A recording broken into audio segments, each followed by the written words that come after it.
Balapan sprint di sirkuit Jerez dimenangi oleh Jorge Martin membuat ia kokoh di puncak klasemen sementara. Acosta di posisi kedua dan Pedrosa di posisi ketiga.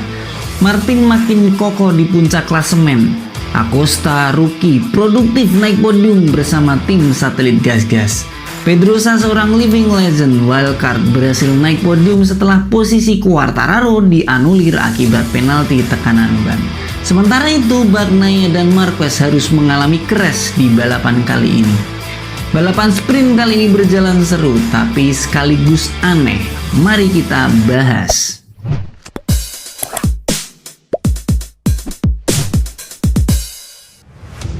Sebelumnya, pada sesi latihan bebas pertama secara beruntun Alex Marquez jadi yang terdepan disusul sang kakak Marc Marquez dan juara MotoGP Amerika Maverick Viñales. Di sesi berikutnya saat praktis atau latihan giliran Bagnaia yang tampil menggila. Sang juara dunia itu berhasil jadi yang tercepat setelah sebelumnya berada di posisi 12 saat latihan bebas pertama, disusul Viñales dan Marc Marquez. Sebenarnya keanehan balapan sprint mulai muncul tanda-tandanya dari sini. Banyaknya pembalap yang jatuh di sprint juga terjadi sebelumnya di sesi praktis. Itu sebabnya sprint kali ini berjalan aneh. Setidaknya hanya ada 16 pembalap yang berhasil menyentuh garis finish dari total 26 pembalap dengan crash yang konyol. Ada kemungkinan ini berkaitan dengan suhu aspal yang tidak stabil akibat cuaca. Belum lagi sirkuit ini sempat diguyur hujan saat sesi kualifikasi. Atau jenis ban tahun ini yang tidak sesuai dengan kondisi sirkuit Jerez. Tapi ini semua masih kemungkinan. Namun kemungkinan yang paling mendekati penyebab banyaknya pembalap yang crash saat sprint race adalah tingkat kelembapan aspal yang berbeda-beda. Dikutip dari Crash.net, mantan pembalap Michael Laverty mengatakan jika tikungan 5 memiliki wiper sejak tahun 2013. Bahkan pihak sirkuit sempat mengaspal ulang area ini sejak saat itu untuk menghilangkan wiper. Wiper sendiri adalah kondisi di mana aspal yang mengering akibat air hujan kembali melembab karena air yang merembes di atas aspal. Jadi beberapa sektor pada sirkuit mengalami kondisi aspal yang cukup lembab. Penyebabnya kurang lebih seperti ini. Sirkuit Jerez sempat diguyur hujan di awal kualifikasi, lalu mengering karena cuaca panas. Akan tetapi cuaca dan suhu tidak stabil. Air hujan di atas tanah pun kembali tersedot oleh aspal karena kurangnya cuaca panas. Kondisi ini mengakibatkan wiper atau lembabnya permukaan aspal. Naasnya beberapa pembalap menyentuh area wiper ini sehingga mengalami crash karena kondisi aspal di sirkuit berbeda-beda, khususnya di tikungan 5 yang mengalami wiper cukup parah sehingga di area ini banyak pembalap yang terjatuh. Beberapa pembalap yang sempat crash pada hari Jumat dan Sabtu diantaranya Brad Binder, Oliveira, kemudian Alex Marquez, Zarco hingga Pedro Acosta.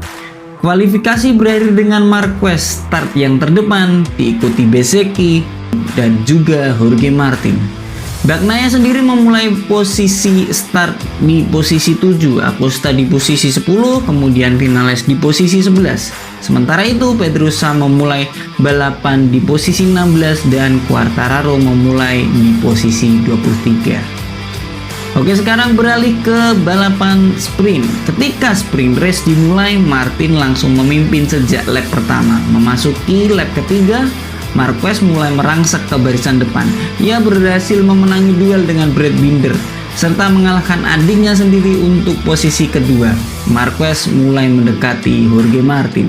Di lap ini juga Bagnaia tersungkur. Mulanya Bezzecchi mengambil celah menyalip Bagnaia dan Brad Binder di tikungan pertama. Bezzecchi berhasil menyalip, namun datanglah Brad Binder. Terjadilah senggolan dengan Pecco dan akhirnya Pecco pun crash. Bagnaia mengakhiri balapan tanpa poin.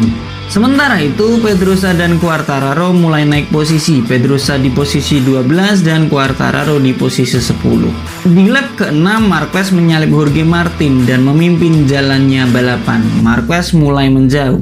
Balapan sprint di Jerez benar-benar chaos dan aneh. Misalnya saja Bagnaia, Bezzecchi, Alex Espargaro, dan Lorenzo Savadori mengalami crash. Ditambah lagi keanehan Alex Marquez, Binder, Bastianini bersama-sama alami crash di tikungan kelima. Sementara itu Pedrosa dan Quartararo kembali naik posisi 7 dan 6. Lalu menyisakan 4 lap lagi, tapi justru Marquez mengalami crash membuat Martin kembali di urutan pertama diikuti Acosta. Crash ini adalah kerugian besar Marquez yang kedua setelah sebelumnya mengalami crash juga saat memimpin balapan di Amerika. Crash pun berlanjut, kali ini giliran Vinales yang harus kehilangan posisi 3. Ia jatuh di tikungan 5. Posisinya pun diambil alih oleh Quartararo yang sempat membuntutinya dan Pedrosa di belakang El Diablo. Sampai balapan berakhir, Martin jadi yang terdepan, Acosta kedua dan Quartararo ketiga. Namun El Diablo harus terkena penalti 8 detik karena tekanan ban. Pedrosa pun mengklaim posisi 3. Balapan sprint di sirkuit Jerez ini berlangsung seru, namun sebagai catatan ini terlalu chaos untuk sebuah balapan. Setidaknya saya mencatat tikungan 5 menjadi anomali karena ada sedikitnya 4 pembalap yang mengalami crash di sini. 3 diantaranya jatuh secara bersamaan dan Vinales kehilangan posisi penting di tikungan ini. Secara klasemen ini menguntungkan bagi Jorge Martin karena berada di puncak klasemen dengan 92 poin. Acosta sangat fenomenal dan hasilnya dia berada di posisi 2 klasemen sementara dengan 63 poin. Sementara Bagnaia berada di posisi 5 dengan 50 poin, sekaligus ini menyulitkan kansnya untuk menjadi juara dunia. Di sisi lain, Pedrosa yang berhasil naik podium dengan status wildcard menjadi romantisme tersendiri. Itu saja rangkuman singkat sprint race di sirkuit Jerez. Sampai jumpa di video selanjutnya dan jangan lupa untuk subscribe.